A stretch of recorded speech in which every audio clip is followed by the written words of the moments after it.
J'aurais voulu un magret de canard.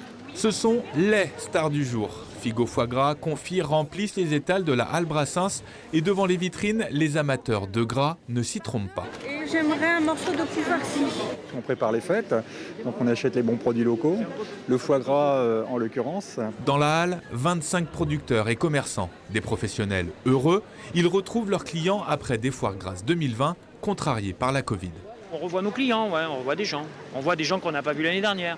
Ils viennent là, c'est encore, je vois la Creuse, Limoges, il y a un peu l'Ariège, Clermont un peu. Jusqu'à 2500 canards et oies sont vendus chaque semaine de novembre à avril, des volailles plus chères cette année, entre 4 et 6%. En cause, l'explosion des coûts de production. À Noyac, Bertrand et Sartier élèvent et transforment 1200 oies. C'est du blé de l'orge qu'on donne aux oies, quoi. L'année dernière, ça a coûté autour de 140-150 € tonne à l'achat. Là, cette année, ça vaut entre 250 et 270 € tonne. 60% de hausse qui s'ajoute à celle du prix du gaz ou encore des boîtes pour la conserverie.